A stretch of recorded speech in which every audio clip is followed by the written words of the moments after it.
Em 2020, o Pantanal já acumula 18.259 focos contra 10.025 registrados em 2019.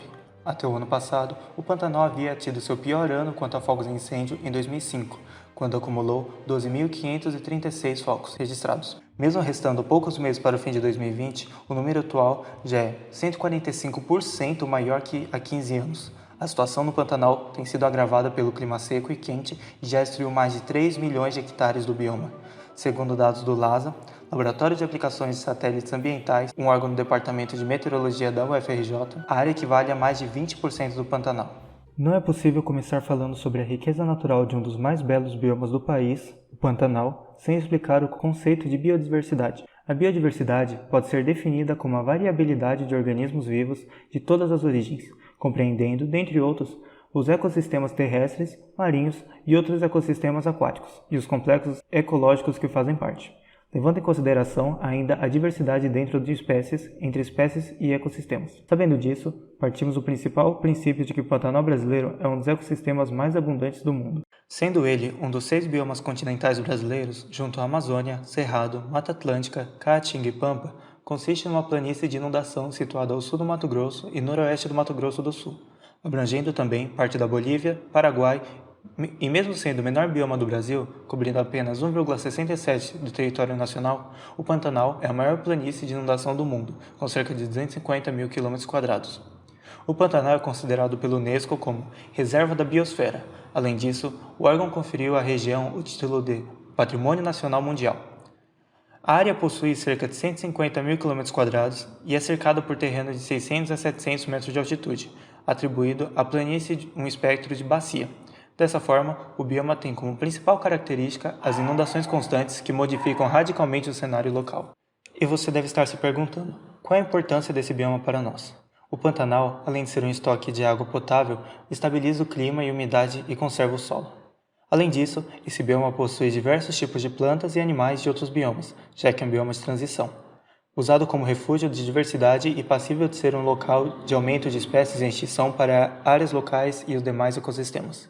Nele está contida a maior população de jacarés do mundo, estimada em 10 milhões, e ainda possui espécies únicas do local, como o jacaré do Pantanal e o jacaré do Papo Amarelo. Tem a capacidade de armazenar mais dióxido de carbono por hectare, em média de 282 toneladas. E como começam os incêndios? Sempre ocorrem nessa região ou as coisas vêm piorando? Especialistas afirmam que as queimadas registradas esse ano, que atingiram números recordes na região do Pantanal, são ligadas principalmente a duas razões: a seca de maior proporção e a fazendeiros e pecuaristas criminosos. O Pantanal é uma região que tem seu clima classificado como tropical úmido, com verões chuvosos e invernos secos. O período chuvoso começa em outubro e termina em abril. Só no ano de 2020, a temporada de seca cometeu essa região mais cedo e mais severamente.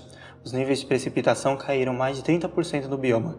O cientista Carlos Nobre, da Universidade de São Paulo, relaciona essa condição de seca a uma estranha elevação da temperatura da água no Oceano Atlântico tropical. Essa temperatura mais alta é causada em grande parte pela mudança climática que tem como suas consequências a potencialização de fenômenos naturais que podem se tornar destruidores, como os incêndios na Austrália, na costa oeste dos Estados Unidos, noticiados recentemente. E, é claro, os incêndios na região amazônica e no Pantanal. Outra razão que levou o bioma à situação tão crítica foi diretamente ligada ao ser humano.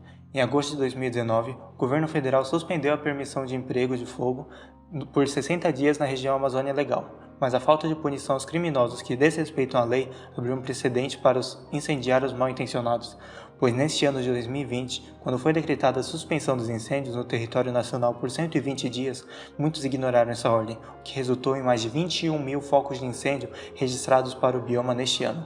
E o que acontece quando ocorrem esses incêndios?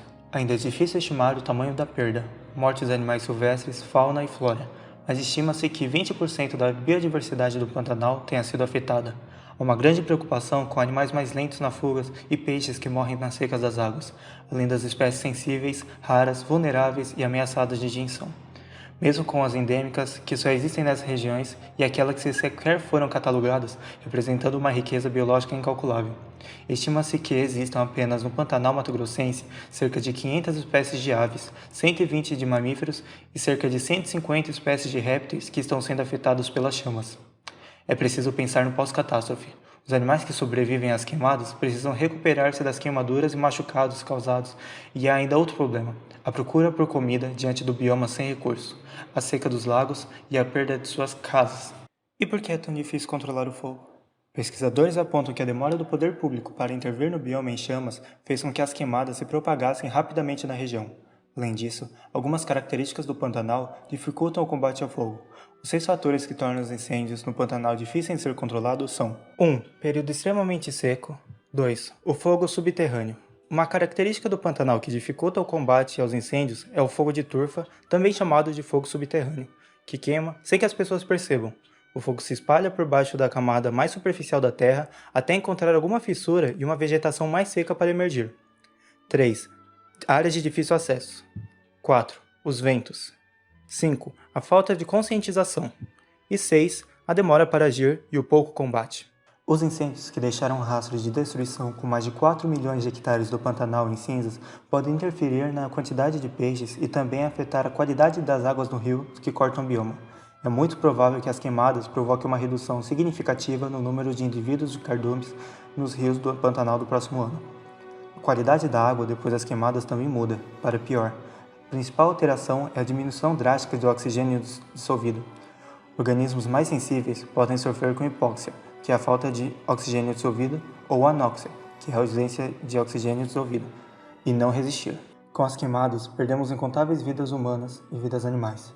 Biólogos lamentam e se desesperam com tamanha consequência que as queimadas podem trazer para a fauna e para a flora. Segundo representantes do INPP, a perda está além dos animais de médio e grande porte, do quais vemos recorrentemente sendo resgatados.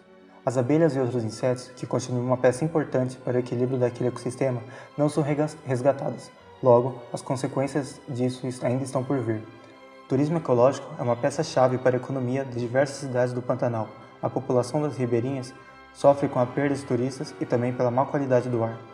A fumaça gerada pelas queimadas é extremamente rica em monóxido de carbono, dióxido de carbono e nutrientes voláteis como nitrogênio, fósforo e enxofre, o que causa um aumento da temperatura e acarreta em diversos outros problemas. A fumaça do Pantanal é trazida por correntes de ventos e afeta também a qualidade do ar para moradores da região sudeste e da região sul. Indígenas locais também foram prejudicados pela queimada, como mencionado anteriormente, pela qualidade do ar, mas também pela perda de suas terras úteis, das quais provém alimento e moradia. E como podemos conter o fogo ou diminuir os impactos? O primeiro passo é a vigilância, patrulhamento e inteligência. Além disso, são necessárias as brigadas de incêndio, ou seja, grupo de pessoas que receberam treinamento para o combate ao fogo. Cada brigada, por razões de ordem prática, deve ter no máximo 20 homens.